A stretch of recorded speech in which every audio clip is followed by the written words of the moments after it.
അപ്പോൾ ആ കോഴിക്കോട് ന്യൂ പാളയം മാർക്കറ്റ് ആ പ്രതിഷേധം ചെറുതായിട്ട് സംഘർഷത്തിലോട്ട് പോകുന്നുണ്ടെന്ന് കേൾക്കുന്നുണ്ട്. അവിടെ വ്യാപാരികളും പോലീസുമായി ഏറ്റുമുട്ടൽ നടക്കാൻ ഇപ്പോൾ ഉദ്ഘാടനം നടക്കാൻ പോവുകയാണ്. ഉദ്ഘാടനം നടക്കുന്നതിനിടയിലാണ് അവിടുത്തെ വ്യാപാരികളും ചെറുകിട കച്ചവടക്കാരൊക്കെ വലിയ പ്രതിഷേധം വന്നപ്പോൾ ഒരു പക്ഷേ ചെറിയ പ്രതിഷേധം എന്നാണ് കരുതിയത്. പക്ഷേ അങ്ങനെയല്ല കാര്യങ്ങൾ. വലിയ പ്രതിഷേധമാണ് അവിടെ. പോലീസുമായി നേർക്കുനേർ ഏറ്റുമുട്ടലുണ്ട്. വാഹനങ്ങൾ തടയുന്നുണ്ട് അവിടെ.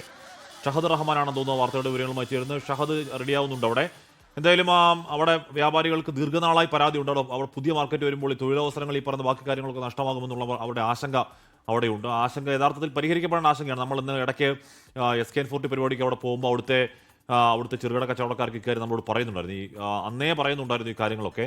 അപ്പോൾ ദീർഘനാളായി അവരുടെ ഉള്ളിൽ കിടക്കുന്ന ആശങ്കകളാണ്. അപ്പോൾ അവരെ കൂടെ ഒരു വിളിച്ചിരുത്തി, അവർക്ക് CITU അടക്കമുള്ള സംഘടനാ പ്രതിനിധികളൊക്കെ ഉണ്ടല്ലോ, അവരെ കൂടെ ഒന്ന് വിളിച്ചിരുത്തി. CITU ഉണ്ട്, കോൺഗ്രസിൻ്റെ ഉണ്ട്, BJPയുടെ BMS ഉണ്ട്. അപ്പോൾ അവരെയൊക്കെ വിളിച്ചിരുത്തി ഒരു ചർച്ച നടത്തിയിട്ടുണ്ടോ എന്ന കാര്യം അറിയില്ല. എന്തായാലും രാഷ്ട്രീയ ഭേദമില്ലാത്ത പ്രതിഷേധം അവിടെ പോലീസുമായി നേർക്കുനേർ നിൽക്കുകയാണ്. ഷഹദ് റഹ്മാൻ ചെയ്യുന്നു. ഷഹദ്, ഏറ്റുമുട്ടലിലേക്ക് പോവുകയാണോ കാര്യങ്ങൾ?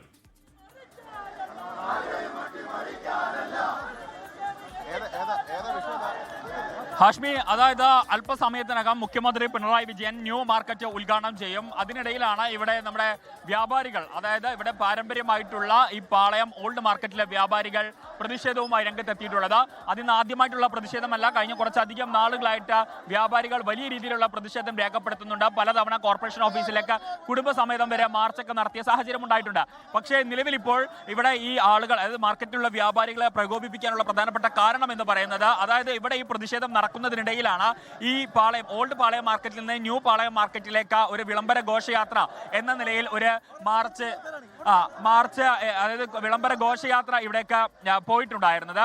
അതിനിടയിലാണ് ചെറിയ രീതിയിൽ, അതായത് ഇപ്പോൾ ഇവിടെ ഉണ്ടായിരുന്ന സാഹചര്യം കുറച്ചുകൂടി മോശമാകുന്ന രീതിയിലേക്ക് മാറിയിട്ടുണ്ടായിരുന്നത്. കാരണം പോലീസ് അതായത് ഇവരെ വലയം ഭേദിച്ച് തടുക്കാനുള്ള ഒരു ശ്രമം നടത്തി. അത് ചെറിയ രീതിയിൽ അങ്ങോട്ടും ഇങ്ങോട്ടും ഒന്നിനും തള്ളിനും കാരണമാക്കി. മാത്രമല്ല, ചെറിയൊരു വിഭാഗം മാർക്കറ്റിലെ ആളുകൾ മാത്രമായിരുന്നു ഇതിനൊപ്പം ഉണ്ടായിരുന്നത്, അതായത് ആ വിളംബര ഘോഷയാത്രയ്ക്കൊപ്പം ഉണ്ടായിരുന്നത്. ബാക്കി മുഴുവൻ ആളുകളും ഈ പഴയ മാർക്കറ്റിൽ തന്നെ നിൽക്കുകയാണ്. അപ്പം അതാണ് ഇവിടെ ചെറിയ രീതിയിലുള്ള പ്രകോപനത്തിന് കാരണമാക്കിയത് എന്ന് വേണം നമുക്ക് ഈ ഘട്ടത്തിൽ പറയാൻ. ഇപ്പം ചേട്ടാ, ഇപ്പം ഈ ഘോഷയാത്ര പോയി, അതിൽ വളരെ കുറച്ച് പേര് മാത്രമേ നമ്മൾ കണ്ടിട്ടുള്ളൂ. അപ്പം ബാക്കി മുഴുവൻ ആളുകൾ ഇവിടെയാണ്.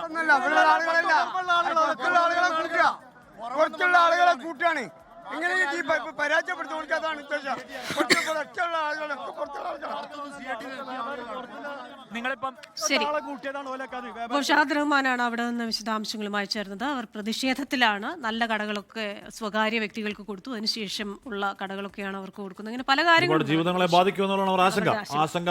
ശരിയാവണ്ണമുള്ള ആശങ്കയാണ്. അവരോട് കേൾക്കേണ്ടതായിരുന്നു. ഇനിയെങ്കിലും കേൾക്കുമെന്ന് പ്രതീക്ഷിക്കുകയും ചെയ്യാം. ലോകത്തെവിടെയായാലും ഏത് സമയത്തും 24 വാർത്തകളും ഓഗ്മെന്റഡ് റിയാലിറ്റി പാക്കേജുകളും എക്സ്പ്ലെയിനറുകളും വിശദമായി കാണാൻ ഞങ്ങളുടെ YouTube ചാനൽ നിങ്ങൾക്ക് സബ്സ്ക്രൈബ് ചെയ്യാം.